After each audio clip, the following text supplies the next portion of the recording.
إن الحمد لله نحمده ونستعينه ونستغفره ونعوذ بالله من شرور أنفسنا ومن سيئات أعمالنا من يهده الله فلا مضل له ومن يضلل فلا هادي له وأشهد أن لا إله إلا الله وحده لا شريك له وأشهد أن محمدا عبده ورسوله يا أيها الناس اعبدوا ربكم الذي خلقكم والذين من قبلكم لعلكم تتقون الذي جعل لكم الأرض فراشا والسماء بناء وأنزل لكم من السماء ماء فأخرج به من الثمرات رزقا لكم فلا تجعلوا لله أندادا وأنتم تعلمون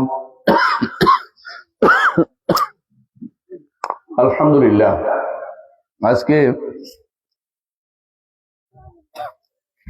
প্রথমবারের মতো শেরপুরে এসেছি। আমার মনে হয় শেরপুরে আর কোনো আসিনি। তাও নকলা, চর, কামানির পাড়, সাইলামপুর, দারুল হাদিস সালাফিয়া মহিলা মাদ্রাসা আল্লাহ তাআলা আসার তৌফিক দিয়েছেন। আলহামদুলিল্লাহ। আমরা সবাই এই যে মজলিসে বসেছি, এটা একটা নেয়ামতপূর্ণ মজলিস।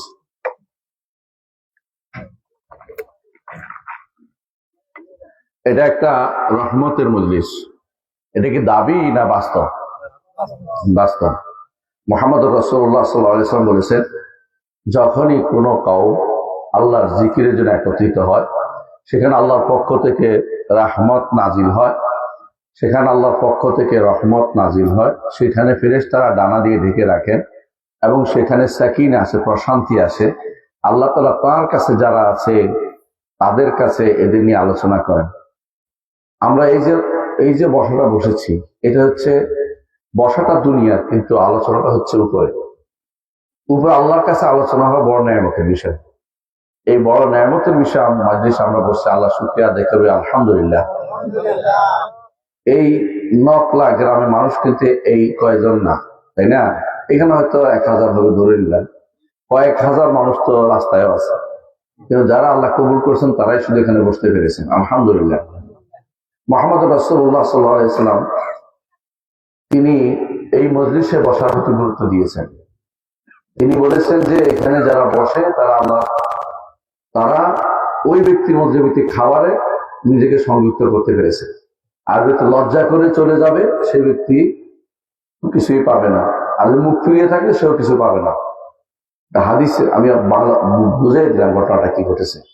একদিন রাসূলুল্লাহ সাল্লাল্লাহু আলাইহি ওয়াসাল্লাম আলোচনা করছিলেন, 3 জন ঢুকেছে, একজন বসে গেল, একজন পিছনে থাকলো, আরেকজন মুখ ফিরিয়ে চলে গেল। রাসূল 3 জনের 3টা উদাহরণ দিলেন। সুতরাং আমাদের এই মজলিস গুলো দ্বীনী মজলিস, কোরআন এবং সুন্নাহর মজলিস। আমরা কাহিনী বলি না, গল্প বলি না, বানিয়ে কথা বলতে পারি না, সুরও দিতে পারি না, কিন্তু কোরআন এবং সুন্নাহর কথা বলবো। আপনারা শুনবেন কিনা? ইনশাআল্লাহ। আলহামদুলিল্লাহ। আমি যে আয়াতটি তেলাওয়াত করেছি, খুতবার পর পরে আয়াতটার ব্যাখ্যা করব ইনশাআল্লাহ। কোরআনে কারীমের প্রথম নির্দেশ কি জানেন? কে বলবেন? এটাই কোরআনে কারীমের প্রথম নির্দেশ না প্রথম নাজিল হয়েছে? এটা প্রথম নাজিল হয়েছে ইকরা বিসমি রাব্বিকাল্লাযী খালাক। এটা তো কোরআনে কারীমের শেষ পারার মধ্যে, তাই না? প্রথম নির্দেশ বুঝেন, আল্লাহ করতে বলেছে প্রথম। কোরআনের শুরু থেকে পড়েন না, আল্লাহ নির্দেশ দিচ্ছে কোথায়? আউযুবিল্লাহ তো নির্দেশ না, আমি করতেছি। বিসমিল্লাহ নির্দেশ না, আলহামদুলিল্লাহ নির্দেশ না, সূরা বাকারার শুরু থেকে নির্দেশ নাই। প্রথম নির্দেশ হচ্ছে ইয়া আইয়ুহান নাস উবুদু রাব্বাকুমুল্লাযী খালাকাকুম। হে মানুষেরা, মানুষের বলতে আপনি, আমি, সবাই, নকলা গ্রামের সব, এই শহরের সব, আশেপাশের যত জিলা আছে সব, তাই না? না সারা পৃথিবীর সব? সারা পৃথিবীর সবাইকে আল্লাহ বলছেন, আপনাকেও বলছেন, আমাকেও বলছেন। উবুদু রাব্বাকুমুল্লাযী খালাকাকুম, ইবাদত করো সেই রবের যিনি তোমাদেরকে সৃষ্টি করেছেন। রব হচ্ছেন যিনি স্রষ্টা, সৃষ্টি করেন। রব হচ্ছেন যিনি মালিক, যিনি সবকিছুর মালিক। আমার আপনার মালিককে আল্লাহ। আল্লাহ ছাড়া কেউ মালিকানা দাবি করতে পারে না। কেউ দাবি করলে আল্লাহ তাকে অপমান করে ছাড়েন, অপমান করে ছাড়েন। দাবি করছিল ফেরাউন, আল্লাহ তাকে পানিতে ডুবিয়ে মেরেছে। দাবি করেছিল নমরুদ, আল্লাহ তাকে মশা দিয়ে মেরেছে। দাবি যারা যারা যোগ যোগ করেছিল মালিকানা, আল্লাহ তাদেরকে শেষ করে দিয়েছে, তাদেরকে দুনিয়ার বুকে রাখে না। দেখিয়ে দিয়েছে ইন্না নাহনু নারিসুল আরদা ওয়া মান আলাইহা ওয়া ইলাইনা ইউরজাউন। আমরা এই জমির ওয়ারিশ হব এবং জমিনের মধ্যে যা আছে সবগুলোর ওয়ারিশ আমরাই হব। আমার কাছে তোমরা ফিরে আসবে। আল্লাহ তাআলা বলছেন। আল্লাহ বহু বছর কেন ব্যবহার করেন জানেন? কারণ তিনি বড় বড় যিনি, তিনি কথা বলার সময় বোল্ডলি বলেন, আমি বলেন, আমরা বলেন। আমাদের দেখবেন যখন শাসকরা, আমাদের প্রধান উপদেষ্টা কথা বলে, তখন আমরা ঘোষণা করছি, কিন্তু একা ঘোষণা করছি, আমরা কেন বলেন? বহু বছর হিসেবে কথা বলছেন তো, একাই তিনি অত্যন্ত সম্মানিত এই জন্য। আর আল্লাহ সম্মানিতদের মধ্যে সম্মানিত এই জন্য বহু বছর ব্যবহার করেন। ইন্না আ'তাইনাকাল কাউসার, অর্থ কি? আমরা আপনাকে কাউসার প্রদান করেছি। কেউ যদি বলে আমি বলে, তাহলে ভুল বলছে, কারণ কোরআনের অনুবাদ ভুল বলছে। অধিকাংশ এই জন্য কোরআন অনুবাদের মধ্যে মানুষ ভুল করে। আল্লাহ তাআলা কোথাও আমরা বলেছেন, নিজেকে বড় ব্যবহার করা, যেটাকে বলা হয় আল মুআজ্জাম লিনাফসিহি, এটাকে ইংরেজিতে বলে রয়্যাল উই, মানে রাজস্বিক বহু বছর। আল্লাহ তাআলা তিনি রাজাধিরাজ, তিনি সবকিছুর মালিক, তিনি সবকিছুর মালিক। কেউ মালিকানা দাবি করলে সেই মালিকানা বেশি দিন থাকে না। একটু আগেই আপনাদের কাছে ওয়াজ করে বলা হচ্ছিল যে তালুকদার সাহেবের বাড়ি আছে, কেউ তালুকদার সাহেব নাই, ঠিক না? ঠিক অনুরূপভাবে চৌধুরী সাহেবের বাড়ি আছে, চৌধুরী সাহেব নাই। আর যারা আশেপাশে অনেক জায়গা আছে, শুনবেন যে অমুক হচ্ছে অমুক পরিবারের লোক, দেখবেন যে পয়সা কিছুই নেই, আগের ওই নাম ভাঙ্গায় খাচ্ছে, এরকম বহুত লোক আছে। অনেক সময় শুনবেন যে রাজবাড়ি ছিল, রাজার খবর নাই, ওটা কিন্তু মানুষ দখল করে দিচ্ছে। এদিকে যাওয়ার সময় রাজবাড়ি একটা পরে, আপনারা জানেন আশেপাশে কোনো মানুষ নেই। যারা হিন্দু রাজারা ছিল, মানুষের উপর জুলুম করেছে মুসলিমদের উপরে, তাদের আপনার অস্তিত্বরায় চলে গেছে, ভারতে চলে গেছে, তাদের সম্পর্কে আপনারা জানেন। অর্থাৎ সবকিছুর মালিকের একমাত্র আল্লাহ দিকে ফিরে যাবে। মালিক কে? আল্লাহ। আমার আপনার সবকিছুর মালিক আল্লাহ। জীবন আল্লাহ দিয়েছেন, আল্লাহ আবার নিয়ে যাবেন। সন্তান আল্লাহ দিয়েছেন, সন্তান আল্লাহ নিয়ে যাবেন। আমার সম্পদ আল্লাহ দিয়েছেন, আবার সম্পদ নিয়ে যাবেন।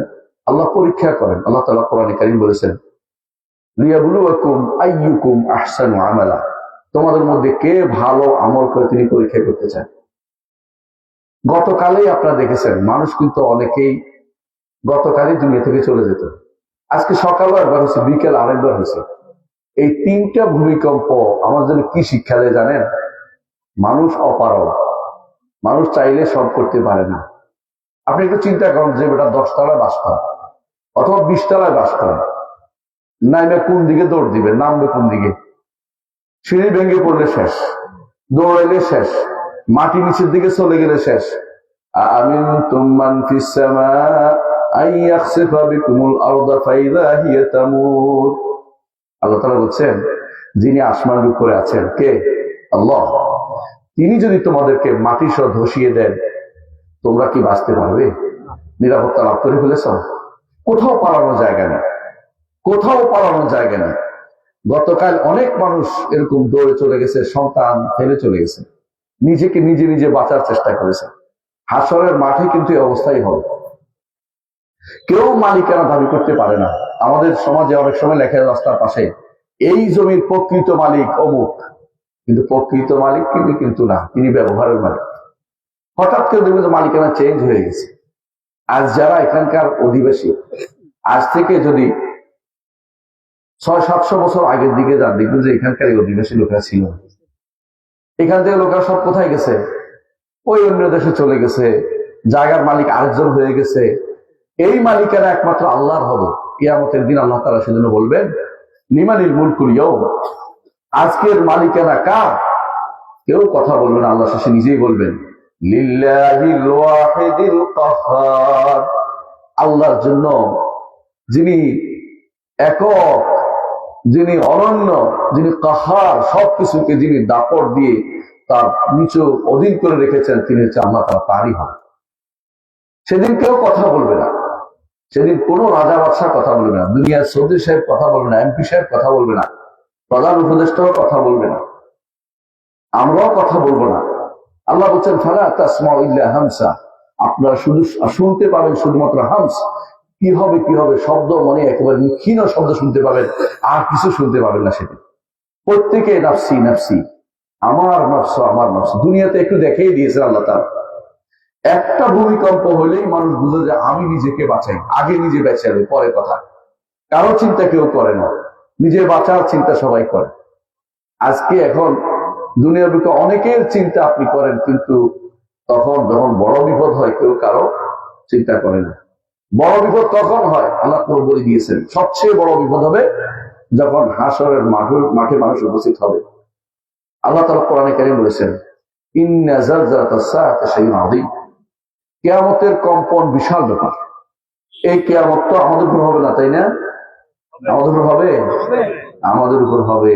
আমরা কবরে থাকবো, কেউ জীবিত থাকবে যারা, তারা ঈমানদার কেউ থাকবে না। কিয়ামত কায়েম হবে, আমার নবী বলেছেন যারা শুধু কাফের হবে তাদের উপর কিয়ামত কায়েম হবে। এটার জন্য বেশি দূর যাওয়া লাগে না ভাই, বেশি দূর যাওয়া লাগে না। যারা আজ ছেলে ছেলে বিয়ে অনুমোদন করছে, মেয়ে মেয়ে বিয়ে অনুমোদন করছে, 10 বছর পরে নতুন সন্তান হবে না? হবে। মেয়ে মেয়ে সন্তান হয়, ছেলে মেয়ে ছেলে ছেলে সন্তান হয়। পৃথিবী ধ্বংস করার জন্য ওরাই তো যথেষ্ট, এই শয়তানগুলি যথেষ্ট। জগৎটাকে নিঃশেষ করে দিবে, যুবকদেরকে ধ্বংস করে দিবে, ভবিষ্যৎ না আসতে পারে এই চিন্তায় তারা বিমূঢ় হয়ে আছে। ওরা নিজেরা ধ্বংস হয়ে গেছে ইউরোপ আমেরিকাতে, গ্রামের পর গ্রাম উজাড় হয়ে গেছে, কেউ নাই। কোন কোন গ্রামে একটা রেল যায় কি জন্য, একটা মানুষ বুড়া মানুষ বেঁচে আছে এই জন্য, তার জন্য রেল যায়। আপনার যুবক বলতে কিছু নাই, কারণ তারা বিয়ে শাদী করে না, সন্তান সন্ততি উৎপাদন করে না, তারা শুধু পালিয়ে বেড়ায়, জীবন থেকে পালিয়ে বেড়ায়। আল্লাহ তাআলা আমাদের এই দেশগুলোতে বিয়ের ব্যবস্থাপনা করে দিয়েছেন, আমাদের এই দেশগুলোতে ইসলামের ব্যবস্থাপনা করে দিয়েছেন, শরিয়ার ব্যবস্থাপনা করে দিয়েছেন, দিন ও শরিয়া মেনে চলার জন্য আমাদেরকে আল্লাহ তৌফিক দিয়েছেন। এইটা তাদের সহ্য হয় না, এই জন্য তারা আইন করে এবং আইন করার জন্য চাপ দেয়। কেউ কেউ এই আইন করার জন্য নতুন করে আবার কুটির বেঁধে নামে, আবার কেউ কেউ এই যুবকদেরকে নষ্ট করার জন্য যুবকদের ট্রেনিং সেন্টার নাম দিয়ে গান সেন্টার তৈরি করছে, যুবকদেরকে গানের ভিতরে ঢুকিয়ে দিচ্ছে। এমনকি দেখেন এই ছোট্ট হাতের মুঠোর ভিতরে যা দিয়েছে, এটা তো আপনাকে সংসার করার জন্য যথেষ্ট। এইটা নেওয়ার জন্য অনেকে সন্তানের কাছে যুদ্ধের মতো অবস্থা, তবে সন্তান তাকে এটা ছেড়ে দেয় না। একবার করোনার সময় হাতে তুলে দিয়েছিলেন তাদেরকে, কি জন্য? ক্লাস করার জন্য। ওই ক্লাস তার জীবনের জন্য বিশাল বিপদের কারণে দাঁড়িয়েছে। আর সন্তান থেকে এটা হাত নিতে পারেন না কোনো ক্রমে, স্ত্রী থেকে নিতে পারেন না। অনেক মানুষ আছে স্ত্রীর যে পরকীয়া, এর মূল কারণ হচ্ছে তাদের হাতের মোবাইলটা। অনেক মানুষ কিন্তু কান্নাকাটি করছে, কিছু বলতে পারছে না। তারা গোপনে যে সমস্ত মানুষের এখন তাদের সাক্ষাৎ করে কথা বলে, হাসি মুখে কথা বলতেছে, স্বামীর সাথে সেই কথাটা তারা বলে না। স্বামীর সাথে সবসময় রাগ করে থাকে, বাইরের ব্যক্তির সাথে তারা খারাপ সুন্দর ব্যবহার করে, কারণ শয়তান সুশোভিত করে দিয়েছে। যুয়িনা লিন-নাসি হুব্বুশ শাহাওয়াতি মিনান নিসাই ওয়াল বানিন, আল্লাহ তাআলা বলেছেন জিনত, জিনত তাদেরকে দেয়া হয়েছে, তাদেরকে সুশোভিত করে দেয়া হয়েছে। বাল যুয়িনা লাহুম সুউ আমালিহিম, খারাপ কাজ সুন্দর লাগে অনেকের কাছে। আপনি দেখবেন খারাপ কাজের প্রশংসা অনেকেই করতেছে, ভালো কাজের প্রশংসা কেউ করে না। আজকে যদি এখানে গানের প্যান্ডেল হতো, মানুষ কয়জন হতো বলেন তো? হাজার হাজার হইয়া বলতে। আপনি কি মনে করছেন? আপনিও বলতেন যে কি করে দেখিয়ে আসি, অত চোখ দিয়ে বলে আসি। এটা তো শয়তান আপনাকে চোখের মধ্যে সুশোভিত করে দিয়েছে। শয়তানের কাজই হচ্ছে হারাম কাজটাকে সুন্দর করে দেখানো। শয়তান এর মাধ্যমে সবচেয়ে বেশি ক্ষতির কাজ করে, ইমানদারদের ইমানকে নষ্ট করে। অন্যদের উপর তারা কেন সওয়ার হয় না? ইমান তো শেষ হয়ে গেছে তাদের, তাদেরকে তো আর নষ্ট করার দরকার নেই। আপনি বুঝতে পারছেন? আপনার আমার পিছনে শয়তান কেন লাগে? কারণ শয়তান মনে করে যে এরে যদি নষ্ট করতে পারি ভবিষ্যৎ প্রজন্ম শেষ, আর কোনোদিন আল্লাহর নাম নেওয়ার মতো লোক কেউ থাকবে না। নাউযুবিল্লাহ। রাসূলুল্লাহ সাল্লাল্লাহু আলাইহি ওয়াসাল্লাম বলেছেন, লা তাকুমুস সাআ হাত্তা ইউকাল ফিল আরদি আল্লাহ আল্লাহ, যতক্ষণ পর্যন্ত জমিনের বুকে লা ইলাহা ইল্লাল্লাহ বলার মতো ব্যক্তি অবশিষ্ট থাকবে, ততক্ষণ পর্যন্ত কিয়ামত কায়েম হবে না।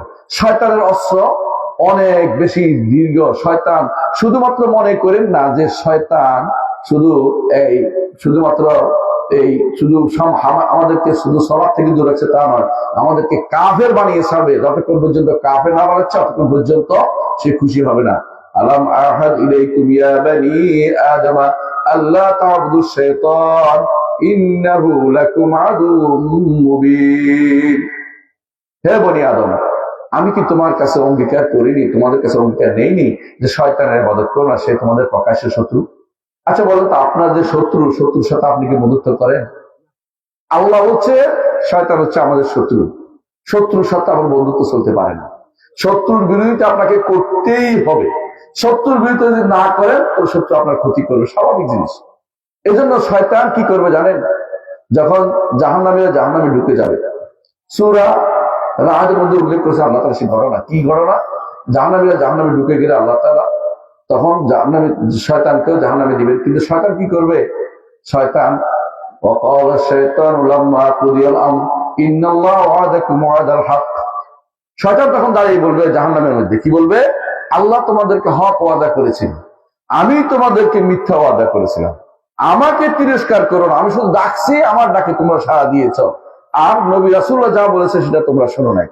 নবী রাসূলুল্লাহ হচ্ছেন আল্লাহ তাআলার সবচেয়ে প্রিয় বান্দা, আল্লাহর সবচেয়ে বিশ্বস্ত, এবং আল্লাহ তাআলা তাদেরকে, এবং তারা হচ্ছে সবচেয়ে ভালো মানুষ। জগতের বুকে শ্রেষ্ঠ মানুষ হচ্ছে নবী রাসূলরা। নবী রাসূলদের পথের অনুসরণ করতে পারলে আপনি হেদায়েত প্রাপ্ত হবেন, আপনি জান্নাত যেতে পারবেন। আর নবী রাসূলদের পথ যদি আপনি দূরে সরিয়ে দেন, আপনি কোনদিন জান্নাতে যেতে পারবেন না। আপনি যদি প্রতিদিন দোয়া করেন সিরাতাল্লাযীনা আন'আমতা আলাইহিম, আল্লাহ ওই পথটা চায় যে পথটাতে আপনি নেয়ামত দিয়েছেন। এটা কাদের পথ? মিনান নাবিয়্যিন ওয়াস-সিদ্দীকিন ওয়াশ-শুহাদা ওয়াস-সালিহিন। নবীদের পথ, সিদ্দিকদের পথ। নবীদের পথ বুঝছেন তো? কে? মুহাম্মদুর রাসূলুল্লাহ সাল্লাল্লাহু আলাইহি ওয়াসাল্লাম। সিদ্দিকের পথ, সিদ্দিক বুঝছেন তো? আবু বকর রাদিয়াল্লাহু আনহুর পথ। শুহাদা, শহীদদের পথ, ওমর, ওসমান, আলী, 3 শহীদ আপনার সামনে। ওয়াস-সালিহিন, সাহাবায়ে কেরামের পথ। সব সাহাবায়ে কি সালেহ, নেককার, কোনো সন্দেহ নেই। এদের পথ যদি অনুসরণ করতে পারেন, আপনি সঠিক পথে আছেন। এদের পথের বাইরে যে ব্যক্তি যাবে, সে ব্যক্তি পথভ্রষ্ট, কোনো সন্দেহ নেই। জগতের বুকে অনেক ফেরকা হয়ে গেছে। যারাই ফেরকা হয়েছে সবগুলি হচ্ছে নবী রাসূলদের পথের বাইরে চলে। এরাই সাহাবাদের পথের বাইরে চলে। কোন সাহাবী খারেজি হয় নাই, কোন সাহাবী শিয়া হয় নাই, কোন সাহাবী কাদারি হয় নাই, কোন সাহাবী জাবারি হয় নাই, কোন সাহাবী মুতাজিলা হয় নাই, কোন সাহাবী এরকম ফেরকা হয় নাই। সাহাবায়ে কেরাম হচ্ছে রাসূলের একেবারে আদর্শ, যা রাসূলুল্লাহ সাল্লাল্লাহু আলাইহি ওয়াসাল্লামকে দেখে তারা শিখেছে। রাসূল কি করেছে, তারা তাদের আয়না হিসেবে, রাসূলুল্লাহ সাল্লাল্লাহু আলাইহি ওয়াসাল্লাম জীবনের আয়না হিসেবে সাহাবায়ে কেরাম ছিলেন। এই জন্য যদি কোনো কাজ আপনি দেখেন যে তাফসীরকারী বহু লোক আসবে আপনার তাফসীর করতে, তাফসীর করে, কি তাফসীর করে আল্লাহ জানে, মিথ্যা তাফসীর দিয়ে ভরে ফেলে। একটু আগে শুনেছেন, আপনার মুরব্বির কাছে বলেছেন উনি যে এমন তাফসীর করছে জীবনেও শুনি নেই। রাসূলুল্লাহ সাল্লাল্লাহু আলাইহি ওয়াসাল্লাম বলেছেন কিয়ামতের আগে কিছু মানুষ আসবে এমন সব হাদিস নিয়ে যা তোমরাও শুনে নাই, তোমাদের বাপ-দাদাও শুনে নাই, এমন জিনিস নিয়ে আসবে। ঠিক এরকম যারা অনেকেই তাফসীর করবে, মিথ্যা হাদিস দিয়ে তাফসীর করবে। সত্য হাদিসের তাফসীর ইনশাআল্লাহ আপনি পাবেন ইমাম ইবনে কাসির রাহমাতুল্লাহ আলাইহি তাফসীরে, আপনি পাবেন আমার তাফসীরের মধ্যে ইনশাআল্লাহ পাবেন। এইভাবে যারা তাফসীর করেছে ইবনে জারীর তাবারী রাহমাতুল্লাহ তাফসীর আপনি পাবেন। এই তাফসীরগুলোতে আপনি সত্য হাদিসের তাফসীর পাবেন। আর সত্য কেন নিতে হবে? কারণ মিথ্যা নিয়ে কোনো লাভ নেই। মিথ্যা কথা তো দুনিয়ায় ভর্তি আছে। মিথ্যা কথা, মিথ্যা সাক্ষী, এগুলি জাহান্নামে যাবে। এগুলি দিয়ে আপনি কোনো উপকৃত হতে পারবেন না। আপনাকে নিতে হবে অথেন্টিক, যেটা সুস্থ, যেটা শুদ্ধ, সেটাই শুধুমাত্র নিতে হবে। ইয়া আইয়ুহান নাস উবুদু রাব্বাকুমুল্লাযী খালাকাকুম, হে মানুষেরা ইবাদত করো ওই রবের যিনি তোমাদেরকে সৃষ্টি করেছেন। আমরা বলছিলাম রব তো তিনি যিনি কি সৃষ্টি করেন। আমার আপনার স্রষ্টাকে আল্লাহ। জমিনে যত প্রাণী আছে তার স্রষ্টাকে আল্লাহ। আকাশের যারা আছে তার কি, আকাশে কারা আছে বলেন তো? ফেরেশতারা। আসমানের উপরে যারা, তাদেরকে সৃষ্টি করেছে কে? আল্লাহ। আল্লাহ সবার সৃষ্টিকর্তা। আল্লাহু খালিকু কুল্লি শাইইন ওয়া হুয়া আলা কুল্লি শাইইন ওয়াকিল। আল্লাহ সব কিছু সৃষ্টিকর্তা। তিনি যদি সৃষ্টিকর্তা হন তাহলে তারই ইবাদত করতে হবে। কথা বুঝতে পারছি? তারই ইবাদত করতে হবে। তিনি খালেক, আবার তিনি মালিকও তিনি। এই জন্য আপনি বলেন মালিকি ইয়াউমিদ্দিন, কিয়ামতের দিনের মালিক। মালিকি ইয়াউমিদ্দিন, কিয়ামতের দিনের মালিক। আরেক অর্থ হচ্ছে বিচার দিনের মালিক। এটাও শুদ্ধ, দুটোই অর্থ শুদ্ধ। সেদিন বিচার হবে, সেদিন সামান্যতম কারো উপর কোনো জুলুম করা হবে না। ফালা তুযলামু নাফসুন শাইআ, কোন নফসকে সামান্যতম জুলুমের ভিতরে দেখা দেওয়া হবে না। যত কিছু করেছেন সেদিন সামনে দেখতে পাবেন। সেদিন রাই পরিমাণ ভালো হলে সেটাও দেখতে পাবেন।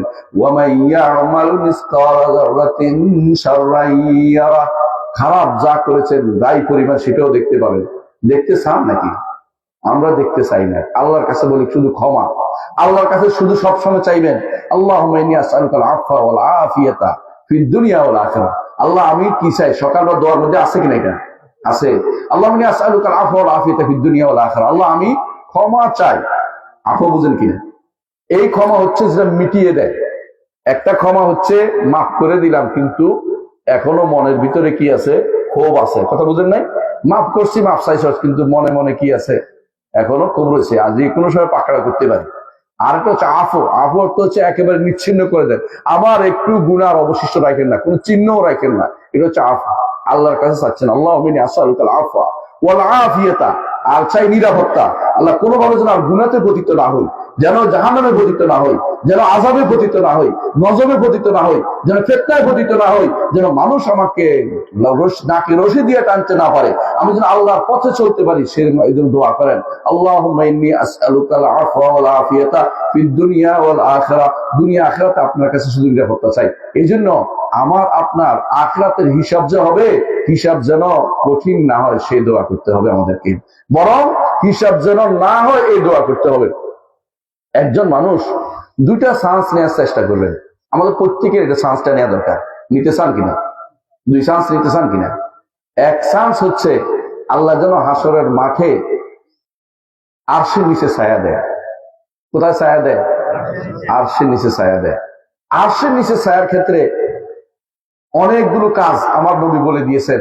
7টা কাজ এক হাদিসে আসছে যে 7টা কাজ করলে আরশের নিচে ছায়া থাকবে, যেদিন আর কোনো ছায়া থাকবে না। আর কোনো ছায়া থাকবে না। সূর্য সেদিন কোথায় থাকবে? মাথার উপরে থাকবে, এবং 1 মাইল উপরে থাকবে। শরীর থেকে শুধু ঘাম আর ঘাম পড়তে থাকবে। আমি আপনি থাকবো না, না আর কেউ? আমাদের উপরেই ভাই। হাসরের মাঠে কেউ বাদ যাবে না। আল্লাহ তাআলা কোরআনে কারীম বলেছেন যে ফালা নুগাদির মিনহুম আহাদা, এদের একজন কেউ বাকি রাখবো না জগৎ দুনিয়ার বুকে, সবগুলিকে হাসরের মাঠে তিনি উপস্থিত করবেন। হাশারনাহুম ফালাম নুগাদির মিনহুম আহাদা, হাসর করবেন, একত্রিত করবেন। আমি আপনি সবাই কিন্তু সেখানে উপস্থিত হব, সবাই উপস্থিত হব। সেই সময় যদি সূর্য মাথার উপর থাকে, ঘামে ডুবে ডুবে অবস্থা থাকে, 50,000 বছর কষ্টে থাকতে চান? থাকতে চান? থাকতে না চাইলে আরশের নিচে ছায়া দরকার। আরশের নিচে ছায়া বিষয়টা অত্যন্ত গুরুত্বপূর্ণ। আরশের নিচে ছায়া হচ্ছে যে ব্যক্তি, প্রথম হচ্ছে ইমামুল আদিল। ওই রাজা বাদশাহ, যেই রাজা কি করে? রাজার দরকার নেই, যে শাসক ইনসাফ করে। আপনি যদি কোনো ফ্যাক্টরির মালিক হন আর ইনসাফ করেন, আপনি আরশের নিচে ছায়া পাবেন। আপনি যদি কোনো এলাকার অধিপতি হন, ইউনো সাহেব হন, ডিসি হন, এসপি হন, আপনি যদি কোনো ইনসাফ কায়েম করেন, আপনিও আরশের নিচে ছায়া পাবেন। বুঝছেন কিনা কথাটা? মানে শাসক যেটাকে বলে, একেবারে রাষ্ট্রপ্রধান হওয়া অজরুরি না। যদি আপনি যেখানে যে দায়িত্ব প্রাপ্ত হয়েছেন, এখানেও যদি কোনো আপনি ইনসাফের সাথে কাজ করেন, আপনি আরশের নিচে ছায়া পাবেন। শর্ত হচ্ছে ঈমান নিয়ে যেতে হবে। ঈমান নিয়ে গেলে আরশের নিচে ছায়া। ঈমান নাই, কিছুই নাই। শিরিক করে গেলে কোথাও জায়গা পাবেন না। শিরিক করে গেলে হাসরের মাঠে কষ্ট পেতে হবে।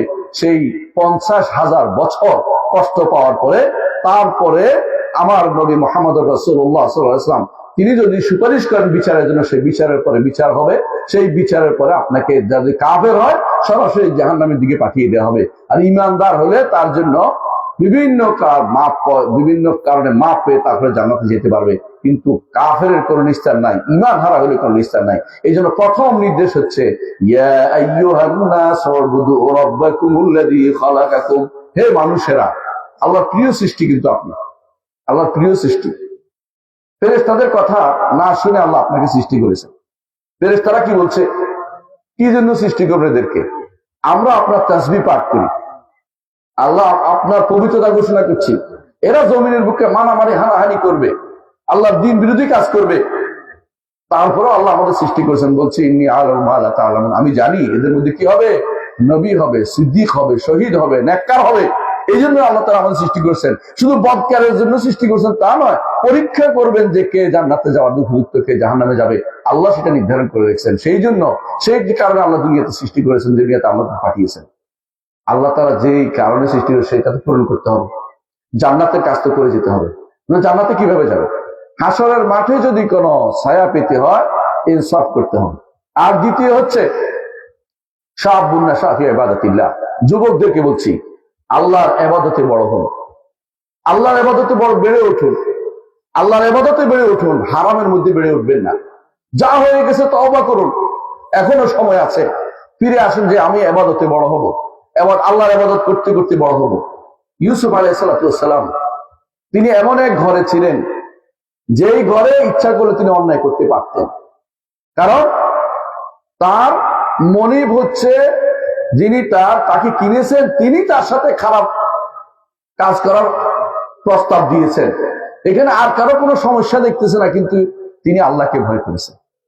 এই জন্য তৃতীয় যে ব্যক্তি আরশের নিচে ছায়া পাবে, রাসূলুল্লাহ সাল্লাল্লাহু আলাইহি ওয়াসাল্লাম বলেছেন ওই ব্যক্তি আরশের নিচে ছায়া পাবে, ওই যুবক, ওই ব্যক্তি যেই ব্যক্তিকে কোনো সুন্দরী নারী, পয়সাওয়ালা নারী, ক্ষমতাবান নারী তাকে অপকর্মের জন্য প্রস্তাব দিয়েছে, আর তিনি বলেছেন ইন্নী আখাফুল্লাহ, আমি আল্লাহকে ভয় করি, আমি আল্লাহকে ভয় করি। বিশ্বাস করুন, আল্লাহর ভয়টা অন্তরে জাগরুক রাখুন। যুবকদের বলছি, যখন আপনি হাতের মুঠোর ভিতরে হারাম ছবি আসবে, সঙ্গে সঙ্গে আস্তাগফিরুল্লাহ বলে বন্ধ করে দেন। দরকার ছাড়া আপনি এই ফেসবুকও চালাবেন না, দরকার ছাড়া ইনস্টাগ্রাম চালাবেন না, দরকার ছাড়া আপনি হারাম ছবির দিকে তাকাবেন না, দরকার ছাড়া আপনি এই যে পর্নোগ্রাফিতে আসক্ত হয়ে গেছে যুবকরা, এটা সবচেয়ে ক্ষতির কারক হচ্ছে।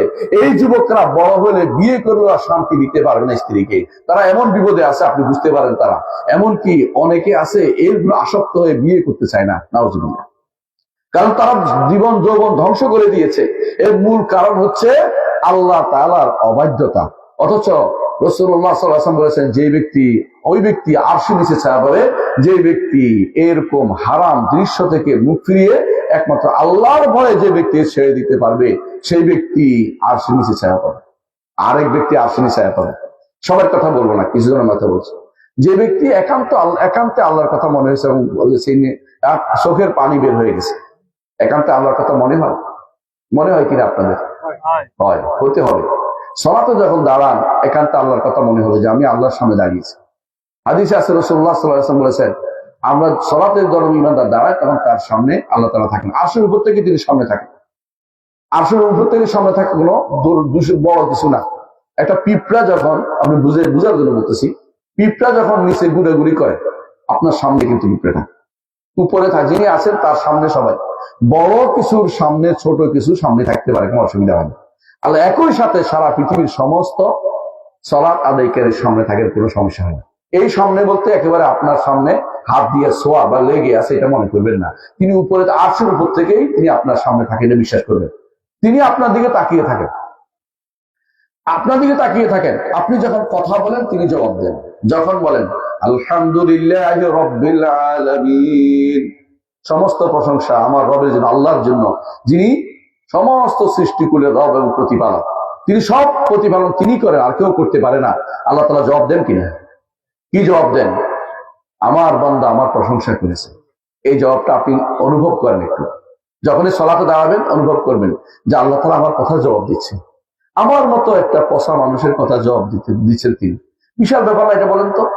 আপনি মনে করেন না যে আপনার কথা জবাব দিচ্ছে না। যদি আমি সত্যি সত্যি সুন্দর ওযু করে সালাতে দাঁড়াই, আপনার ওযুর সাথে গুনাহগুলি ক্ষমা হয়ে গেছে। সালাতে দাঁড়াইলে যত অপরাধী হন না কেন, আল্লাহ আপনার সাথে কথা বলবে। আপনি যখন বলবেন আলহামদুলিল্লাহ রাব্বিল আলামিন, আবার যখন বলবেন আর রহমানির রহিম, রহমান রাহিম তিনি, আল্লাহ তাআলা আপনার কথার জবাব দিয়ে কি বলেন? আসনা আলাইয়া আব্দি, আমার বান্দা আমার স্তুতি গাইলো। যখন আপনি বলেন মালিকি ইয়াউমিদ্দিন, কিয়ামতের দিনের মালিক তিনি, বিচার দিনের মালিক তিনি। সেদিন কেউ কারোর জন্য কিছু এগিয়ে আনতে পারবে না। পীরে পারবে? কোনো ব্যক্তি পারবে? কোনো মুরিদে পারবে? কোনো কবরে পারবে? মাজারে পারবে?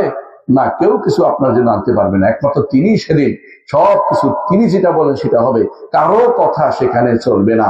কেউ সুপারিশ করার ক্ষমতা রাখে না হাসরের মাঠে, একমাত্র মুহাম্মদ রাসূলুল্লাহ সাল্লাল্লাহু আলাইহি ওয়াসাল্লাম হাসরের মাঠে সুপারিশ করবেন একবার, শুধু বিচার শুরু হওয়ার জন্য। আর সেখানে কোনো সুপারিশ হবে না। সুপারিশ হবে কখন? যখন ফুলসিরাত পার হবে তখন একবার সুপারিশ হবে। আল্লাহ রাসূল সাল্লাল্লাহু আলাইহি ওয়াসাল্লাম বলতে থাকবেন, আল্লাহুম্মা সাল্লিম সাল্লিম, আল্লাহ নিরাপত্তা দিন, নিরাপত্তা দিন। আর কেউ বলবে না, সবাই বলবে আল্লাহুম্মা, সবাই বলবে নাফসি নাফসি, নিজের নফসের চিন্তা করবেন। রাসূল বলবেন সাল্লাল্লাহু আলাইহি ওয়াসাল্লাম যে আল্লাহুম্মা সাল্লিম সাল্লিম, আল্লাহ নিরাপত্তা দিন, নিরাপত্তা দিন বলতে থাকবেন। যখন পার হয়ে যাবেন, বুঝছেন তো, যখন ঈমানদাররা পার হয়ে যাবে, যারা পার হয়েছে তারা শুধুমাত্র সুপারিশ করতে পারবে, এর আগে কোনো সুপারিশ নেই। তাহলে হাসরের মাঠ, সেখানে সুপারিশের বিষয়টা ভয়াবহ। কেউ কারো জন্য সুপারিশ কিছু করতে পারবে না, সেদিন একমাত্র আমার রবের কথাই চলবে। কেউ কিছু করতে পারবে না, রবের কথাই শুধুমাত্র চলবে। এইটা যখন আপনি ধারণ করছেন অন্তত, যখন বলেন মালিক ইয়াউমিদ্দিন, কিয়ামতের দিন আল্লাহর সামনে আমাকে দাঁড়াতে হবে, এই কথা মনে হলে চোখের পানি আসা দরকার কিনা? আল্লাহ তাআলা বলছেন ওয়ালিমান খাফা মাকাম রাব্বিহি জান্নাতান, যে কেউ তার রবের সামনে দাঁড়াবে এটার ভয় করবে, আল্লাহ তাকে 2টা জান্নাত ধন্য করবেন। আল্লাহু আকবার। 2টা জান্নাত চান? তাহলে অবশ্যই আল্লাহর সামনে দাঁড়ানোকে ভয় করবেন। আল্লাহর সামনে দাঁড়ানোকে ভয় করলে, যখন সলাতে দাঁড়িয়েছেন, সলাতের বাইরে গিয়ে অন্যায় করলে সাথে সাথে মনে আসবে যে আমি একটু আগে ওয়াদা করেছি যে আল্লাহর সামনে দাঁড়াতে হবে আমাকে, আপনি তখন অন্যায় করতে পারবেন না। এই জন্য সলাৎ কেন তানহানিল ভাষা ওয়াল মুনকার, বুঝেন তো? কেন সলাতের কারণে অশ্লীল অন্যায় কাজ থেকে মানুষকে দূরে রাখে?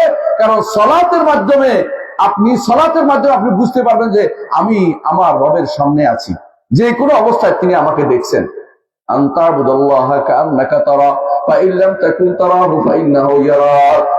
এমন ভাবে ইবাদত করবেন যে আপনি তাকে দেখছেন, আল্লাহকে দেখছেন, ইবাদত করছেন। আমার রাসূল সাল্লাল্লাহু আলাইহি ওয়াসাল্লাম। আর যারা সত্যিকারের ঈমানদার বান্দা, তারা আল্লাহকে দেখে ইবাদত করে। আমরা সেটা পারি না, আমরা আল্লাহ আমাকে দেখছেন এই ইবাদতটা করি। বুঝছেন কথাটা? দ্বিতীয় অংশ হলো কি, আল্লাহ আমাদেরকে দেখছেন, এই চিন্তা যদি আপনার মাথায় থাকে, অন্ধকার প্রকোষ্ঠ আপনি আল্লাহকে ভয় করবেন। অন্ধকার প্রকোষ্ঠ আপনি আল্লাহকে ভয় করবেন। আপনি তখন আখিরাতে আগুনের ভয় করবেন। ইমাম ইবনে হাজম রাহমাতুল্লাহ আলাইহি একটা ঘটনা বলেছেন। তিনি বলেছেন, এক লোক, তিনি ইবাদত করছেন, এমন সময় এক নারী ঢুকেছে ঘরের মধ্যে। নারী ঢুকেছে, কিছু অপকর্মের জন্য চিন্তা ভাবনা করছে, নাউজুবিল্লাহ। তখন তিনি তার আঙ্গুল, তিনি বাতির মধ্যে, তখনকার দিনে এরকম লাইট ছিল না, আঙ্গুল তার আঙ্গুলের কুপির মধ্যে লাগাইছে। লাগানোর পর আঙ্গুল ফুটতে আরম্ভ করছে, দেখে আঙ্গুল পোড়া আরম্ভ করছে। বলে, নফস, তুই এই আগুন সহ্য করতে পারিস না। এই আগুন জাহান্নামের আগুনের 70 ভাগের 1 ভাগ বা 69 ভাগ, হাদিসে আসছে এরকম, মানে ভয়াবহতার দিক থেকে কোনটা 69, কোনটা 70-এর দিক থেকে 1 ভাগ। আর ওই আগুন কিভাবে তুই সহ্য করবি? তারপর এই অবস্থা দেখে ওই নারী পালাইতে আরম্ভ করছে যে ওরা তো নিজেই পড়াই ফেলতেছে আঙ্গুল, আমি কিভাবে সহ্য করতে পারবো? আপনি একটু চিন্তা করবেন, যখন অন্যায় আসে, যে আমার এই 2টি চোখ আল্লাহ দিয়েছে নেয়ামত হিসাবে, আমি 2টি চোখকে যে হারামের দিকে তাকাই, তো নেয়ামতের শুকরিয়া আদায় করে নিই। যার চোখ নাই তাকে যদি বলেন যে কি চাই, বোঝা আমি শুধু 2টা চোখ চাই। চিন্তা করুন, দেখেন আল্লাহ আপনাকে পা দিয়েছেন হারামের দিকে হাঁটার জন্য নয়, মসজিদের দিকে যাওয়ার জন্য। আল্লাহ আপনাকে হাত দিয়েছেন কোরআন ধরে পড়ার জন্য, ওই হারাম দৃশ্যের দিকে হাত ধরে হারাম দৃশ্যের জিনিস ধরার জন্য নয়। সুতরাং এইটাকে আপনি দূরে সরিয়ে রাখেন। হাসরের মাঠে দাঁড়ানোকে যদি কোনো আপনি ভয় করেন, সালাতের মধ্যে আপনার ভয় আসবে, বাইরেও আপনার ভয় আসবে, যে মালিক ইয়াউমিদ্দিন, কিয়ামতের দিনের মালিক তিনি। সেদিন আর কেউ কথা বলবে না, সেদিন আর কেউ কথা বলবে না। এমন কি সেদিন কেমন মালিক? হাদিসে আছে, রাসূলুল্লাহ সাল্লাল্লাহু আলাইহি ওয়াসাল্লাম বলেছেন, সেদিনের মালিক যে এটা, সমস্ত কিছু সেদিন আল্লাহ তাআলা তার কবজার ভিতরে থাকবে। কোরআনে কারীমে আল্লাহ তাআলা বলেছেন যে ওয়াল আরদু জামিআন কবদাতুহু ইয়াউমাল কিয়ামা, সমস্ত জমিন আল্লাহর মুষ্টির ভিতরে থাকবে। জমিন বুঝছেন? জমিন কত জানেন তো? শুধু আমাদের ভূমি না, এখান থেকে আসমান থেকে শুরু করে নিচে যা আছে সবগুলি হচ্ছে জমিন। এগুলিকে আল্লাহ তাআলা, জমিন হচ্ছে নিচের জায়গা, এই নিচের জায়গা সবটা আল্লাহর মুষ্টির ভিতরে থাকবে। আর আসমান সমূহ তার ডান হাতে ভাঁজ করা থাকবে। যেভাবে প্রথম সৃষ্টি করেছেন আবার তিনি সৃষ্টি করবেন। সমস্ত আসমান তার হাতে ভাঁজ করা।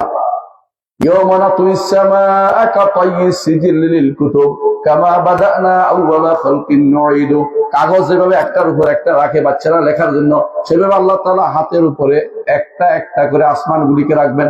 আল্লাহর হাত কত বড় রে ভাই! কত বড় তার হাত, তিনি কত বড়।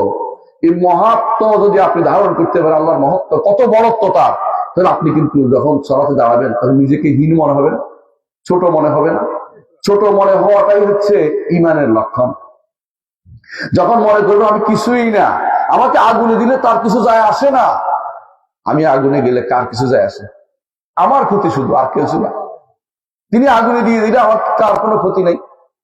তিনি কোনো জালেম না। কেন জালেম না? যে নেয়ামত আমাকে দিয়েছে এই নেয়ামতের শুকরিয়া আদায় করতে পারিনি।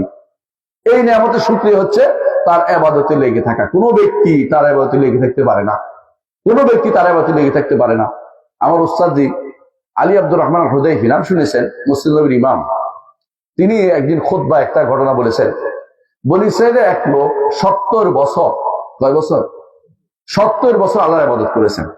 ইবাদত করছেন একটা দ্বীপের মধ্যে। প্রতিদিন আল্লাহ তার জন্য একটা রুম্মানের ব্যবস্থা করতো। আনার রুম্মান ছিলেন তো, যেটা আপনারা বলেন ওই যে হ্যাঁ ডালিম, ডালিম আর মিষ্টি পানির ব্যবস্থা করতো, কারণ ওইখানে আশেপাশে সব লবণাক্ত পানি। সেইটাকে 70 বছর পরে যখন মারা গেল, তখন আল্লাহ তাআলা তার ফেরেশতাদের বললেন, আদখিলু আবদি বিরহমাতিল জান্নাহ, আমার বান্দাকে আমার রহমতে জান্নাতে প্রবেশ করাও, আমার বান্দাকে আমার রহমতে জান্নাতে প্রবেশ করো। এইটা শোনার পর তার মনে হইলো আল্লাহ তো একবারও বললো না, 70 বছর কিছুই করলাম না, বিয়ে শাদী করলাম না, খেত কামার করলাম না, শুধুমাত্র কি করলাম? ইবাদত করলাম। আল্লাহ বলতো কেউ আমার রহমতে জান্নাত দিবে, তো আমি কিছু করলাম না, বললো না কেন?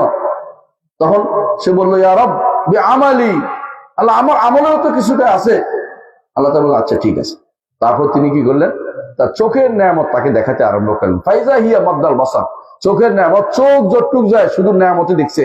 এই চোখের নেয়ামতের শুকরিয়া আদায় করার কারণে 70 বছর ইবাদত শেষ। 70 বছর ইবাদত শেষ হয়ে গেছে চোখের নেয়ামত দিয়েই। চোখের নেয়ামতে 70 বছর শেষ হওয়ার পরে এখন সে বলতেছে আদখিলু, আল্লাহ তাআলা বলতেছেন আদখিলু আবদিয়ান নার, আমার বান্দাকে জাহান্নামে দিয়ে দাও, কারণ শেষ, প্রাপ্তি বলতে কিছু নাই। তখন এবারে লোক তার মনের ভিতরে আসছে, বলতেছে ইয়া রব্বে আদখিলনিল জান্নাতা বিরহমাতিকা, আল্লাহ আপনার রহমতে আমাকে জান্নাতে প্রবেশ করান। বুঝছেন তো, কোন ব্যক্তি যদি মনে করে যে জান্নাতে যাবে নিজের আমল দিয়ে, ভুল করতেছে। আপনার আল্লাহ রহমতে জান্নাত পেতে হবে।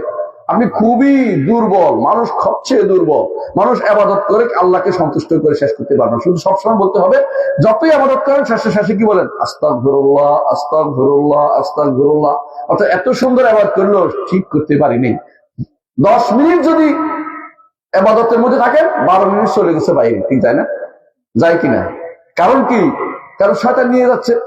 রাসূলুল্লাহ সাল্লাল্লাহু আলাইহি ওয়াসাল্লাম বলেছেন, শয়তান যখন আপনাকে অন্যদিকে মুখ ফিরিয়ে নেয়, তখন আল্লাহ তাআলা বলতে থাকেন, আইলা খায়রিন মিন্নি, ও আল্লাহর বান্দা, তুমি কি আমার থেকে উত্তমের দিকে তাকাচ্ছ? আমি তোমার সামনে, তুমি অন্যদিকে কেন তাকাচ্ছ? আল্লাহ তাআলা আমাদের সামনে সালাত করে, তখন আল্লাহ তাআলা আমাদের সামনে থাকেন। তবে সাবধান, এটা বলবেন না কোনোদিন যে আল্লাহ সৃষ্টির ভিতর, এটা বিশ্বাস করবেন না। আল্লাহ তাআলা আরশের উপরে, সৃষ্টি এবং স্রষ্টা আলাদা। ইমানদারের বাইরে অন্য কোনো ইমান রাখলে তার ইমান থাকবে না, ইমান সে কাফের হয়ে যাবে। আমরা আল্লাহ তাআলাকে সিজদা করি না, আমরা আল্লাহ তাআলার পায়েও সিজদা করি না, আমরা আল্লাহ তাআলার কুদরতি পায়েও সিজদা করি না, আমরা শুধু আল্লাহর জন্য সিজদা করি। তিনি আরশের উপরে, আমাদেরকে মাটিতে সিজদা করতে বলেছেন, মাটিতে সিজদা করি তাকে খুশি করার জন্য। এটাই ইমানদার বলে, এর বাইরে আর কিছু বলতে পারে না। কথা কি বুঝাতে পারছি? আবার বলছি, তাহলে কি হলো? আরশের নিচে ছায়া যারা পাবে অনেক আছে। এর মধ্যে আমি শুধু আরেকটা বলবো শুধুমাত্র, সেটা হচ্ছে যে ব্যক্তি ডান হাতে দা দিয়েছে, বাম হাত জানতে পারেনি। এবং যে ব্যক্তির, আরেকটা বলছে, যে ব্যক্তি মসজিদের সাথে তার অন্তরসমূহ লটকে আছে। মসজিদের সাথে অন্তর লটকে থাকা বুঝেন কিনা? এক সালাতের পরে আরেক সালাতে যাবে, সব তখন মসজিদে যাবে, এই টেনশনে থাকে। আর সে নিচে ছায়া পাবে। আমরা বলছিলাম যে 2টা চান্স নিতে হবে, একটা হচ্ছে আর সে নিচে ছায়া পাওয়া, তাই না? এইটা থেকে দূরে থাকা যাবে না, চেষ্টা করতে হবে যে কোনো মূল্যে এই চান্সটা নিতে হবে। আরেকটা চান্স, অনেকগুলো কাজ বলছে না, যে কোনো 2টা 3টা ধরেন, একটা বাদ গেলে যেন একটা থাকে। নিজেকে কোনোদিন বিপদে ফেলেন না যে আমি একটাও পারবো না, এটা না, 3-4টা ধরেন। যে কোনো জিনিস ধরেন, অনেকগুলো জিনিস, 8টা জিনিস আছে, এর মধ্যে 5টা ধরেন। একটা ছুটে গেলে যে একটা অন্তর যেন থাকে। কারণ হাসরের মাঠে এই আগুনের মধ্যে, গরমের মধ্যে সহ্য করতে পারবো না আমরা। আল্লাহর এই আযাব সহ্য করতে পারবো না। আযাবের আগে আযাব শুরু হয়ে গেছে হাসরের মাঠে, সেখানে সহ্য করতে পারবো না। কোনো না কোনো ভাবে হাসরের মাঠে আরশের নিচে ছায়াটা যেন পাই। আল্লাহর কাছে সবসময় এই কোনো একটা অবলম্বন করতে হবে। এরপরের অবলম্বন, দ্বিতীয়টা, আরশের নিচে ছায়া পেয়েছি, হিসাব চাই না, হিসাব চাই না, বিনা হিসাবে জান্নাতে যেতে চাই। বিনা হিসাবে জান্নাতে যেতে চান? বিনা হিসাবে জান্নাত যেতে চাই। বিনা হিসাবে জান্নাত চাইতে হলে একটা বড় কাজ হচ্ছে একমাত্র আল্লাহর ইবাদত করতে হবে, তিনি ছাড়া কারো উপরে ভরসা করা যাবে না। ওয়া আলা রাব্বিহিম ইয়াতাওয়াক্কালুন, এটা কোরআনও আল্লাহ বলেছেন, আমার নবীও বলেছেন। আল্লাহর উপর যে ব্যক্তি তাওয়াক্কুল করে চলবে দুনিয়ার বুকে, কারো উপর ধর্ণা দিবে না, শিরিক করবে না, সে কোনো কারো কাছে যাবে না, কারো কাছে কিছু চাইবে না, একমাত্র আল্লাহর কাছে চেয়ে বেড়াবে, সেই ব্যক্তি হচ্ছে আল্লাহর ইবাদতকারী এবং তার জন্য সেই ব্যক্তি বিনা হিসাবে জান্নাতে যাবে। আল্লাহু আকবার। বিনা হিসাবে জান্নাত দিতে চান? বিনা হিসাবে জান্নাত হলে একমাত্র আল্লাহর ইবাদত করতে হবে, শিরিক করা যাবে না। ইয়া আইয়ুহান নাস উবুদু রাব্বাকুমুল্লাযী খালাকাকুম, হে মানুষের ইবাদত করে একমাত্র সেই রবের যিনি তোমাদেরকে সৃষ্টি করেছেন, ওয়াল্লাযীনা মিন ক্বাবলিকুম, যারা তোমাদের আগে তাদেরকে তিনি সৃষ্টি করেছেন। আমাদের আগে যারা তাদেরকে কে সৃষ্টি করেছেন? আল্লাহ। জিনদের কারা সৃষ্টি করেছেন? আল্লাহ। এর আগে যদি আল্লাহ কাউকে সৃষ্টি করেন নাই, তাহলে করেছেন তাদেরকে আল্লাহ সৃষ্টি করেছেন। আল্লাহ সবসময় স্রষ্টা ছিলেন। ইমানদার কখনো এটা বলে না যে একটা বিশাল সময় আল্লাহ সৃষ্টি করেন না, এটা বলে না। আল্লাহ সবসময় তিনি স্রষ্টা ছিলেন, এটা ইমানদারের কথা। এবং সবসময় তিনি কিছু না কিছু করেন, কুল্লা ইয়াউমিন হুয়া ফি শান, প্রতিদিন তিনি কিছু না কিছু করেন। সুতরাং আপনার আমার ইবাদত যেন একমাত্র আল্লাহর জন্য হয়। আল্লাহর জন্য ইবাদত হয়, এটা বুঝছেন তো? ইবাদত কিন্তু হচ্ছে কি, যখন দোয়া করবো কার কাছে চাইবো? আল্লাহর কাছে। সাহায্য চাইলে কার কাছে চাইবো? আল্লাহর কাছে। কোনোদিন কোনো কবরে, মাজারে, কোনো পীরে কারো কাছে আমি কিছু চাইবো না, একমাত্র আল্লাহর কাছে চাইবো। মুহাম্মদুর রাসূলুল্লাহ সাল্লাল্লাহু আলাইহি ওয়াসাল্লামের সাহাবীরা যখন এরকম কথা বলেছিলেন যে কারো কাছে কিছু চেয়ে না, রাসূলের সাথে ওয়াদা করেছেন সাহাবীরা, তারা এমন হইতো যে কখনো কখনো তারা ভয় পেতেন যে হাত থেকে কিছু পড়ে গেছে, যদি ঘোড়ার উপর থাকতেন নিজে নেমে আবার উঠাইতেন। কারো কাছে উঠে দাও বলতেন না, কেন? যদি কোনো এটা চাওয়ার ভিতরে সামিল হয়ে যায়, কারো কাছে কিছু চাইবো না, যাতে করে আমরা কি করতে পারি? আল্লাহর কাছে একমাত্র বিনা হিসেবে জান্নাত দিতে পারি, আল্লাহর কাছে এইটা চাইতে পারি। সেজন্য ইমানদার সবসময় চাইবে বিনা হিসেবে জান্নাতে যাওয়া। এই দুইটা চান্সের কোনটা যেন বাদ না যায়। তবে ভাইয়েরা, যেটা বলছি, বিনা হিসেবে জান্নাত, ইমানটাকে বাড়া দিতে হবে। প্রথম কাজ হচ্ছে ইমান। আমাদের ইমান নষ্ট করার জন্য শয়তান বিভিন্ন সুরতে আসে, নেক সুরতে এসে ধোঁকা দেয়, আবার কখনো কখনো আপনাকে হতাশ করে ফেলে। হতাশ করা যাবে না। যত গুনাই হোক আল্লাহ আপনাকে ক্ষমা করে দিবেন, যত গুনাই হোক আল্লাহ বলছেন ক্ষমা করে দিবেন। শুধু আল্লাহর কাছে ক্ষমা চাইতে দেরি, তিনি ক্ষমা করে দিবেন। আল্লাহ তাআলা কোরআনে কারীম বলেছেন, ইয়া ইবাদিয়াল্লাযীনা আসরাফু আলা আনফুসিহিম লা তাকনাতু মির রাহমাতিল্লাহ ইন্নাল্লাহা ইয়াগফিরুয যুনুবা জামিআ। হে আমার বান্দারা, আল্লাহর বান্দা কে হতে পারবেন তো? আল্লাহর বান্দা বুঝছেন তো? আল্লাহর দাস হতে হবে। আল্লাহর দাস, আর কারো দাসত্ব করি না, আমি আমার ভাবে দাসত্ব করি। কোন পীরের নয়, কোন জিরের নয়, কোন নেতার নয়, কোন খেতার নয়, কোন ব্যক্তির নয়, আমি আমার আল্লাহর দাসত্ব করি। আল্লাহর দাসত্ব অর্থ কি? কারো আল্লাহ বিরোধী কোনো কথা শুনবো না, কোনো মতবাদকে মেনে নিব না, আল্লাহ শরীয়তের বিরুদ্ধে কোনো কথা বলে সেটা মেনে মানবো না, আল্লাহ শরীয়তকে বাস্তবায়ন করে শয়তানের কথা যেমন মানবো না, শয়তানের দোষরদের কথা মানবো না। শয়তানের দোষ আছে কি? আছে। এই জগতে যারা আল্লাহর শরিয়া বিরোধী কথা বলে, আল্লাহর দ্বীন বিরোধী কথা বলে, আল্লাহর ইসলাম বিরোধী যে সমস্ত কথা আজ মতবাদ আমাদের দেশে প্রচলিত হয়েছে, সবগুলি হচ্ছে শয়তান, মানব শয়তান। এগুলি হচ্ছে আল্লাহ আমাদের জন্য শত্রু হিসেবে দিয়েছেন। আল্লাহর তাআলার শত্রু যারা, আমাদের শত্রু যারা, ইসলামের শত্রু যারা, নবীর শত্রু যারা, এদের সাথে আপনার সম্পর্ক ভালো হতে পারে না।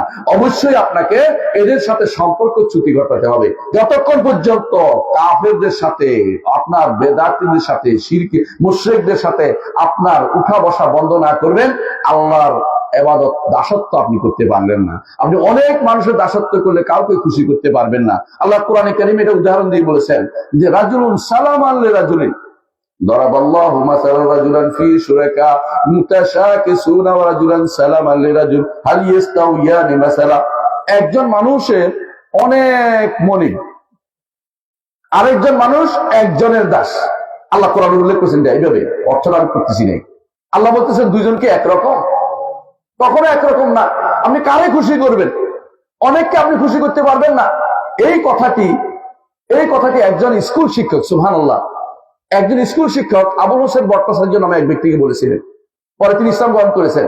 তার জীবনে এটা রেখাপাত করেছে। যখন তিনি বলেছেন, স্কুল শিক্ষক বলেছেন, কয়জনকে তুমি খুশি করবা? ও ভট্টাচার্য, তুমি কয়জনকে খুশি করবা? একজনকে খুশি করা যায়, বহু দেবতাকে খুশি করা যায় না। শেষ এই কথাটা তার ইসলামের কারণ হয়েছিল। সে বুঝছে যে সে বুঝছে যে ভুলের পথে আছে, ইসলাম গ্রহণ করেছে। পরে তিনি অনেক ভালো ভালো বই লিখেছেন। আবুল হোসেন ভট্টাচার্য, আমি কেন ইসলাম গ্রহণ করলাম, আমি কেন খ্রিস্ট ধর্ম গ্রহণ করলাম না, বিড়াল বিভ্রাট, অনেকগুলো বই লিখেছেন, ভালো ভালো বই। সেগুলি কেন তিনি ইসলাম করেছেন? একটা কথা, যে আমি সবাইকে খুশি করতে পারবো না, আল্লাহকে খুশি করা, বিশ্বাস করুন, অন্য সবাইকে খুশি করা হচ্ছে অনেক সহজ। আল্লাহকে খুশি করা কি? আল্লাহ আমি ভুল করেছি, আমায় মাফ করে দাও। দুনিয়ার মানুষ কিন্তু বলে ভুল করেছি, ভুল কেন করলি, আরো বেদা লাগে, বুঝছেন তো? কেন করলি, মাফ নাই। আরো বলে ভুল হয়েছে, পারতেছি না, কেন পারতেছি না, মানে আরো বেদা লাগিয়ে দিবে। আর আল্লাহর কাছে বলে আল্লাহ আমি পারতেছি না, আল্লাহ বলছে আমার বন্ধা আমার কাছে মাফ চাচ্ছে, আর কি চাই, আমি তো এটাই চেয়েছি। আল্লাহ তাআলা এটা বলবো, হাদিসে আছে রাসূলুল্লাহ সাল্লাল্লাহু আলাইহি ওয়াসাল্লাম বলেছেন, লাউ বালাগা, হাদিসে কুদসিতে আল্লাহ তাআলা বলেন, লাউ বালাগা যুনুবুকা আনানাস সামা, তোমার গুনাহ যদি কোনো আসমান পর্যন্ত পৌঁছে যায়, আসমান পর্যন্ত পৌঁছে যায়, বুঝছেন তো? এত বেশি গুনাহ তোমার, তারপর তুমি আমার কাছে ক্ষমা চেয়েছো, গাফারতু লাকা ওয়া উবালি, তোমার আমার কাছে ক্ষমা চেয়েছো, তোমাকে ক্ষমা করে দিব, আমি কোনো ক্ষমা করি না। এই জন্য ভাই আসুন তওবা করে ফিরে আসি আল্লাহর দিকে। গুনাহ হয়েছে, অনেক কিছু করে ফেলছি, হাতের মুঠোর ফোনটাকে বন্ধ করে দিই, বাটন সেট নেই। যদি আপনি নিজেকে নিয়ন্ত্রণ করতে না পারেন, বাটন সেট নেন, এটাই শুধু দরকার, কোনো দরকার নাই ফেসবুকিং করে কিছুক্ষণ পরপরই আপনি ছবি আপলোড করতেছেন, হারাম ছবি দিকে তাকাচ্ছেন, কোথাকার কোন শয়তানের দিকে তাকিয়ে আছেন, মহিলার দিকে। এই সবগুলি কিন্তু আপনার চোখের জিনা হচ্ছে। চোখের জিনা আপনার জন্য, যুবকদের জন্য সবচেয়ে ক্ষতির কারণ। কারণ একসময় আপনার কাছে কিছুই মনে হবে না হারামটা, আপনার কাছে হারামটা তখন আরাম মনে হবে, নাউজুবিল্লাহ। তখন আপনার ঈমান নিয়ে টানাটানি হবে। যখন আপনি হারামকে স্বাভাবিক মনে করবেন, তখন কিন্তু ঈমান আর থাকে না, ঈমান চলে যায়। হারামকে যখন যে ব্যক্তি বৈধ মনে করে বসবে, তার ঈমান নাই, তার ঈমান চলে যায়। হারাম কাজ করছেন, অপরাধ বোধ থাকতে হবে। যতক্ষণ অপরাধ বোধ থাকবে ততক্ষণ আপনি ঈমানদার। যখন আপনি অপরাধ বোধ থাকবে না, তখন আপনি আর ঈমানদার থাকতে পারবেন না। এই জন্য প্রিয় ভাইরা, প্রথম যে কাজটি হচ্ছে ঈমান নিয়ে কবরে যেতে হবে। ঈমান নিয়ে কবরে যেতে হবে। ঈমানটা নিয়ে কবর না গেলে আপনার জন্য কিছু অপেক্ষা করে নাই। কোনোদিন আপনার জন্য কেউ সুপারিশ করবে না। হাসরের মাঠে কোনোদিন আপনি ছায়া পাবেন না। জাহান্নাম ছাড়া আপনার কোনো উপায় থাকবে না। ঈমানটাকে রক্ষা করতে হবে। ঈমানটা এটা হচ্ছে কি, একমাত্র আপনার আসল সম্পদ, মূল সম্পদ, যেটা আপনাকে রক্ষা করতে হবে। শুধু ঈমান যদি ঠিক থাকে, গুনাহ হয়েছে, আমল কম হয়েছে, কিন্তু ঈমান ঠিক আছে, শিরিক করেন নাই, আপনি কোনো কুফরি করেন নাই, মুনাফিকি করেন নাই, আপনার জীবন ধন্য। এ বিষয়ে ঈমান কিসে নষ্ট হয়, আমার ফেসবুকে অনেক আলোচনা আছে, অথবা ইউটিউবে আলোচনা আছে, শুনে নিবেন। ঈমান অনেক কিছুতে নষ্ট হয়। আমি শুধু কয়েকটা বলে শেষ করবো, আমাদের সাথে অপেক্ষা করছেন, কয়েকটা বলে শেষ করবো।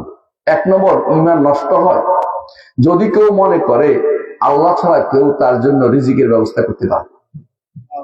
আমরা কি করি, রিজিকের ব্যবস্থা এখন আপনি মনে করতেছেন, যদি কোনো সুদী ব্যাংক না থাকে তাহলে আমার রিজিক কোথায় পাবো, বলে না?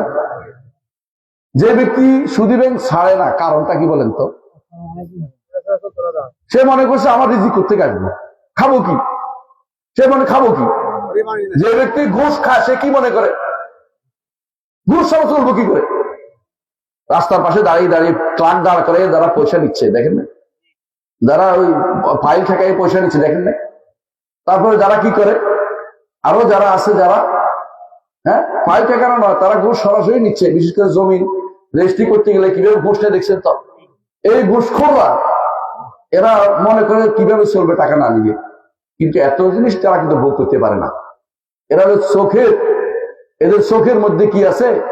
চোখের মধ্যে লোভ ঢুকিয়ে দেওয়া হয়েছে। এদের চোখের মধ্যে লোভ, প্রচন্ড লোভী তারা। এই লোভ তারা ছাড়তে পারছে, দুনিয়া তাদের কাছে সুশোভিত করে দেওয়া হয়েছে, দুনিয়া ছাড়তে পারতেছে না তারা। দুনিয়ার মায়া যদি আপনি ত্যাগ করতে না পারেন, আখিরাতের মায়া যদি আপনার মধ্যে না আসে, জান্নাতের আশা যদি আপনার মধ্যে না আসে, তাহলে আপনি হতভাগা। দুনিয়ার মায়া ত্যাগ করতেই হবে। দুনিয়ার মায়া ত্যাগ করতে হলে সন্তানের জন্য বেশি কিছু রাখার দরকার নেই। সন্তানকে সম্পদ বানিয়ে যান, এই মাদ্রাসাগুলোকে পড়ান, এই মাদ্রাসাগুলোকে আপনি সাহায্য করেন। লাভ হবে কি, দুনিয়া থাকতেও আপনি আখিরাতের কাজ করে গেলেন, আখিরাতে গেলে আপনি এগুলো সব পাবেন। আর সন্তানকে সম্পদ দিয়ে গেছেন, সন্তান হারামে ব্যয় করেছে, আপনি কিছুই পাইলেন না, গুনার ভাগ পাবেন। সন্তানকে আপনি এত বড় বড় অফিসার বানাইছেন, সন্তান বড় বড় আইএসবিসি অমুক তমুক সুদী ব্যাংকের কি হয়েছে, বড় কর্ণধার হয়েছে। কর্ণধার বুঝেননি, কাম ধরে রয়েছে আর কি, বড় কিছু একটা হয়েছে। এই ব্যক্তি টাকা দিয়ে আপনি হজ করে আসছেন, হ্যাঁ আপনি কি করেছেন, হজ করছেন না গজ করছেন আল্লাহ জানে, গজ বুঝেন তো, আপনি হাতেই ধরছেন আর কিছু করেন নাই। টাকা দিয়ে হজ করছে, টাকাটা হালাল কিনা আগে চিন্তা করেন। আপনার সন্তান টাকা তো রোজগার করতেছে, জিজ্ঞাসা করেন কি এত টাকা বেতন পাস থেকে, সরকারি বেতন স্কুল কয় টাকা, কি এত কিছু টাকা করতে করিস, এই বাড়ি জায়গা করতে কিনছিস, জিজ্ঞাসা করেন। তার থেকে দূরে সরে যান যে হারাম খায়। আর যে আপনি মনে করেন আমার ছেলে তো বিশাল কিছু করছে, আপনি গর্ব করে চা দোকানে বসে আমার ছেলে এটা করছে ওইটা করছে, আমার ছেলে এসি বিসি অসুমুক তমুক বলতে থাকেন, আপনি হতভাগা। হতভাগা, আপনি গুনার কাজে লিপ্ত রয়েছেন। এই গুনাহ থেকে বেরিয়ে আসতে হবে, আখিরাতমুখী হতে হবে। ঈমানদার সবসময় আখিরাতমুখী। আল্লাহ তাআলা কোরআনে কারীম বলেছেন, বাল তুযিরুনাল হায়াতাদ দুনিয়া ওয়াল আখিরাতু খায়রুন ওয়া আবকা। দুনিয়ার জীবনকে প্রাধান্য দাও, আখিরাত তোমার জন্য খায়র, উত্তম, আবকা, সবচেয়ে স্থায়ী। কিরকম স্থায়ী? একটা হাদিস বলি, মুহাম্মদ রাসূলুল্লাহ সাল্লাল্লাহু আলাইহি ওয়াসাল্লাম বলেছেন, দুনিয়ার বুকে যে সবচেয়ে বেশি নেয়ামত পেয়েছে তাকে জাহান্নামে একবার ডুব দিয়ে এনে বলা হবে, তুমি কি কোনো ভালো কিছু দেখেছো? বলে, না দেখিনি। শেষ। মানে কি, দুনিয়ার নেয়ামত কিছুই না, দুনিয়ার নেয়ামত কিছুই না। জাহান্নামে একবার ডুবে আনলে বলবে যে কিছু দেখি না, কোনো কিছু পাইনি, ভালো কিছু পাইনি। আর যে ব্যক্তি দুনিয়াতে সবচেয়ে কষ্টে ছিল, কিন্তু ইমানদার ছিল, ইমানদার ছিল, ঘুরে ঘুরে ছিল, রোগের কোনো শেষ নাই, ওই ব্যক্তি তাকে জান্নাতে ঢুকিয়ে বলা হবে, তুমি কি কোনো কষ্ট ছিলে? হাদিস এটা বলতেছি। সে বলে, না ইয়া রব, কোনোদিন আমি কোনো কষ্ট ছিলাম না। আল্লাহু আকবার। ভুলে যাবেন, সব সব ভুলে যাবেন। জান্নাতে এমন কিছু থাকবে, মালা আইনুন রাআত ওয়ালা উযুনুন সামিআত ওয়ালা খাতারা আলা কলবি বাশার, কোন মানুষের অন্তরে উদিত হয় নাই, চোখ দেখে নাই, কানে শুনে নাই, এমন কিছু থাকবে যে গানের পিছনে আপনি এখন দৌড়াচ্ছেন, কিছুই না। মুখ চিবি চিবি মহিলা কি কয়, অথবা পুরুষের চিবি চিবি কি কয়, এগুলি শোনার জন্য ব্যস্ত হয়ে পড়ছেন কেন? এগুলি শুনে আপনার লাভটা কি? জান্নাতে আপনি যা শুনতে চাইবেন তা শোনানো হবে। আপনাকে গান শোনাবে, হুরিরাও গান শোনাবে আপনাকে, আপনার জান্নাতের স্ত্রীরা আপনাকে গান শোনাবে। আপনার স্ত্রী তখন আপনার জন্য সেরকম সুন্দর হয়ে যাবে, হুরিদের নেতা হয়ে যাবে। সেজন্য মনে না করে আমি তো নিচে বলেছি, তা নয়। আপনার দেশ ইমানদার স্ত্রী যদি থাকে দুনিয়াতে, সে সেখানে সর্দারনি হবে, নেতা হয়ে যাবে। সে তখন জান্নাতে, আপনার বিশাল জান্নাত একা আপনি ভোগ করতে পারবেন না। জান্নাত কত বড় বলেন তো? আপনাদের নকলার মতো, বাংলাদেশের মতো, পৃথিবীর মতো 10টা, তাও একেবারে ছোট ব্যক্তি একবারে সবে জান্নাতে যাবে। এই বিশাল পৃথিবীতে আপনি একা কি করবেন? বোর লাগবে আপনার। আল্লাহ এই জন্য আপনার অনেক সঙ্গীর ব্যবস্থা করে দিবেন। আল্লাহু আকবার। সেই জান্নাতে যদি যেতে হয়, দুনিয়ার ক্ষণস্থায়ী জীবনের হারামকে অবশ্যই আপনার পরিত্যাগ করতে হবে। হারাম পরিত্যাগ করে জান্নাতের জন্য তৈরি হতে হবে। এই জন্য প্রথম কাজ হচ্ছে ঈমান রক্ষা করতে হবে। যেটা আমি প্রথমে বলেছি, একমাত্র আল্লাহর ইবাদত করতে হবে, কারো দাসত্ব করি না, আমি আল্লাহর দাসত্ব করি। যত রকমের চাওয়া আছে আমার রবের কাছে চাই, যত রকমের আমার সাহায্য চাওয়া আমি আল্লাহর কাছে চাইবো। কারো কাছে উদ্ধার কামনা করব না, কারো কাছে আমি সামনে কোনো কিছু ধর্ণা দিব না, আমি আর রবের কাছে চাইবো, রাতের অন্ধকারে চাইবো। কারোর জন্য কিছু আমার কারো কাছে কিছু আমার প্রাপ্তি নাই, তিনি আমাকে কিছু দিবেন না। নেতারা কয়দিন ধরে আসবে ভোটের জন্য, তাদেরকে দেন, ভোটও রাজিনা চাইবিটা দিয়ে দেন, কিন্তু তাদের কাছে কিছু আশা করবেন না। কার কাছে করবেন? আল্লাহর কাছে। আর যদি কোনো ভোট দিয়ে হারাম হয়ে যায়, ভোটও দিয়ে না, বুঝেন যে এরা ভোট দিয়ে হারামে কাজ ব্যবহার করবে, কোনো ভোট দেওয়ার দরকার নাই। ঈমান যা রক্ষা করবে তার শুধুমাত্র আপনি চলবেন। শুধু শুধু হারামের মধ্যে নিজেকে জড়াবেন কি জন্য? সে যে হারাম কাজ করে দায় কে নিবে? আমি আপনি নিতে পারবো না, সুতরাং আমি কিছুই নিব না। কিন্তু আখিরাতমুখী হয়ে তাদেরকে জিজ্ঞাসা করেন, ইসলামের জন্য কি করবেন? আপনি ক্ষমতায় গেলে ইসলামের জন্য কি করবেন দেখি বলেন তো? কেউ বলবে না। কারণ সব হচ্ছে শয়তানবাজ।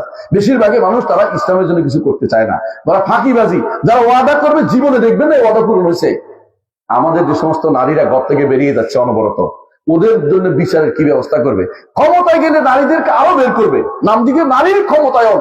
ওই নারীর ক্ষমতায়ন কোন বেটা তোরে বলছে? আল্লাহর বিধানের বাইরে ক্ষমতায়ন করতে তোমাকে কে বলেছে?